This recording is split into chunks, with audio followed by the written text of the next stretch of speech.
बिस्मिल्लाहिर्रहमानिर्रहीम। अस्सलाम वालेकुम। आज मैं आपको बताऊंगी रेस्टोरेंट स्टाइल ग्रेवी बनाने का तरीका। इस ग्रेवी को आप एक दफ़ा बना लेंगे तो मिनटों में 50 से ज़्यादा डिशेस जो हैं वो तैयार कर सकेंगे। उम्मीद है कि आप लोगों को मेरा तरीका पसंद आएगा। अगर तरीका अच्छा लगे तो इसे लाइक करें, शेयर करें और चैनल को सब्सक्राइब करना मत भूलें।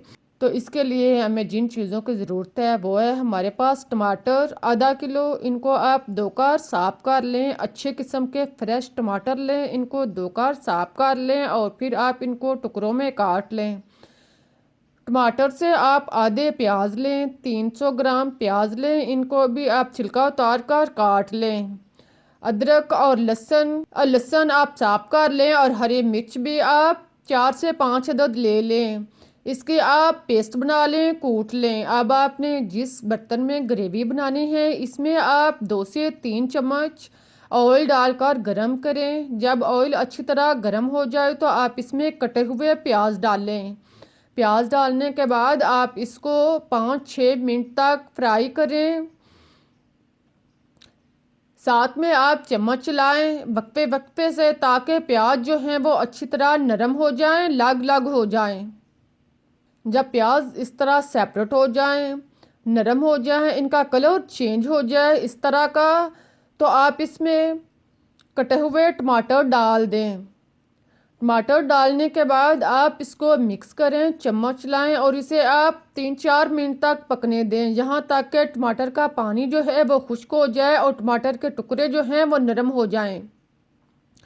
जब दोनों चीज़ें नरम हो जाएं, अच्छी तरह गल जाएं, तो आप इसमें कटी हुई हरी मिर्च डाल दें। 4 से 5 कटी हुई हरी मिर्च डालने के बाद अब आप इसमें अदरक और लहसुन कुटा हुआ शामिल करें और इसको आप मिक्स करें। इसके बाद आप मज़ीद 3-4 मिनट तक इसको पकने दें, ताकि अदरक जो है इसका पानी खुश्क हो जाए और ब्राउन हो जाए। इसके बाद आप इसमें तिल वाइट और काजू शामिल करें। इनको डालने के बाद आप इसे मिक्स करें और इसको नरम होने तक पकने दें।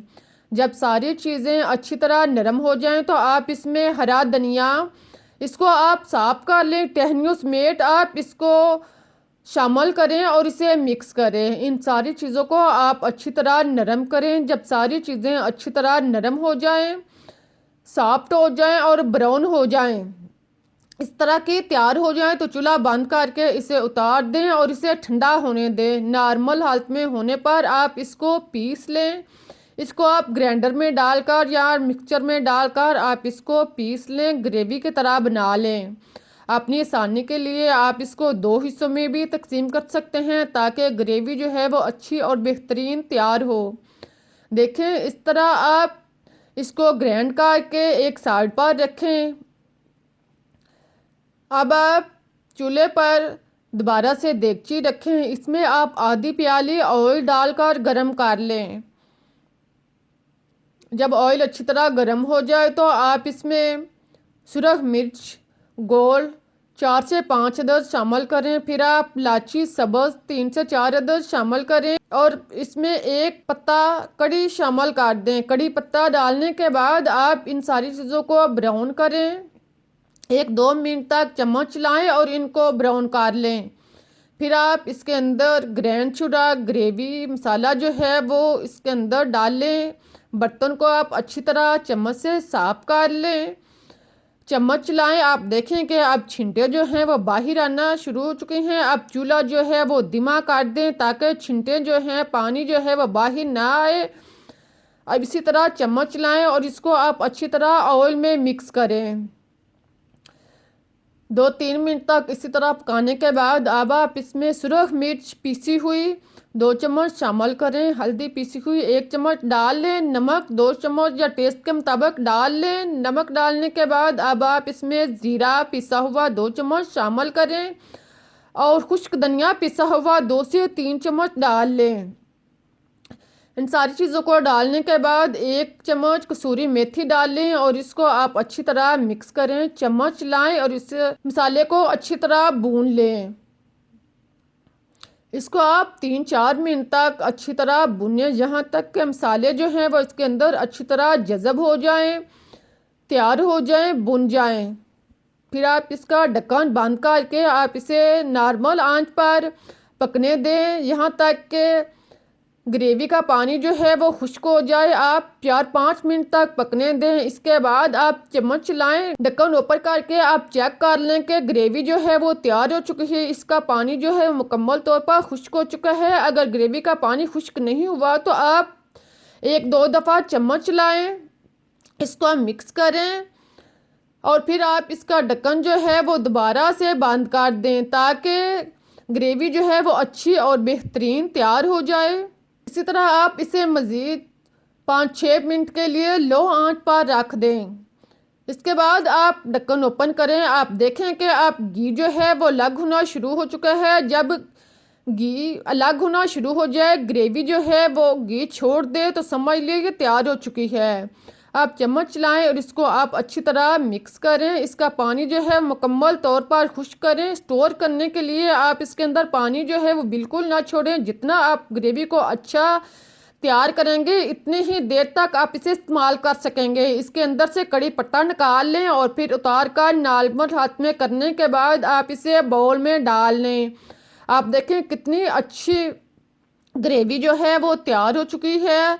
इसको आप कुछ देर के लिए पड़ा रहने दें ताकि ये मुकम्मल तौर पर ठंडी हो जाए। जब ग्रेवी जो है अच्छी तरह ठंडी हो जाए, स्टोर करने से पहले आप इसको मुकम्मल तौर पर ठंडा करें। जब ये अच्छी तरह ठंडी हो जाए तो फिर आप इसे एयरलॉक बर्तन, कोई भी डिब्बा या कोई भी एयरलॉक चीज़ लें, इसको आप धोकर अच्छी तरह साफ कर लें। इसमें गिरदो गुबार ना हो, पानी ना हो। बर्तन को अच्छी तरह साफ करने के बाद आप इसमें ग्रेवी डालें। ग्रेवी डालकर आप इसे मुकम्मल तौर पर ठंडा करें और इसे महफूज कर दें। जब आपने कोई डिशेस तैयार करनी हो, आप इसको अगर कुछ दिनों के लिए इस्तेमाल करना है तो नीचे रखें। अगर ज़्यादा देर के लिए इस्तेमाल करना है तो आप इसे 2 से 3 महीने तक के लिए महफूज कर सकते हैं। अब आपको बताती हूँ कि सालन किस तरह तैयार करना है। इसके लिए आप ऑयल डालें, फिर आप इसमें मटर, आलू, चिकन, जो भी आपने सालन तैयार करना है इसको आप डालकर 1 से 2 मिनट के लिए फ्राई कर लें। फिर आप इसमें 2 चम्मच ग्रेवी डाल लें। 2 से 3 चम्मच तैयारशुदा ग्रेवी डालने के बाद आप इसे मिक्स करें। इसको आप अच्छी तरह भून लें। 2-3 मिनट तक चम्मच चलाएं और ग्रेवी को आप अच्छी तरह सब्ज़ी को भून लें। 2-3 मिनट के बाद आप इसमें पानी शामिल करें ताकि सब्ज़ी जो है वो नरम हो जाए। इसका ढक्कन बंद करें और इसे नरम होने तक पकने दें। जब सब्ज़ी नरम हो जाए तो आप इसके ऊपर कटा हुआ हरा धनिया डालें। ज़रूरत के मुताबिक आप शोरबा रखें। बहुत ही मज़ेदार टेस्टी सब्ज़ी तैयार हो चुकी है। इस तरीके से आप ढेरों सब्जियां कम वक्त में और कम मेहनत में तैयार कर सकते हैं। उम्मीद है कि आप लोगों को रेसिपी पसंद आएगी। अगर आपको मेरे ग्रेवी बनाने का तरीका अच्छा लगा है तो इसे लाइक करें, शेयर करें, चैनल को सब्सक्राइब करना मत भूलें ताकि मैं आपके लिए इससे बेहतर और मज़े की रेसिपीज आपको टाइम तक पहुंचा सकूं। आप मुझे इजाज़त दें, फिर मिलते हैं एक नई और मज़ेदार रेसिपीज के साथ। तब तक के लिए अल्लाह हाफिज़। आप देख सकते हैं कि कितना अच्छा मज़े का और टेस्टी सालन तैयार हुआ है कम वक्त में। आप एक दफ़ा ये काम कर लें, इंशाल्लाह आप मुझे दुआएं देंगे।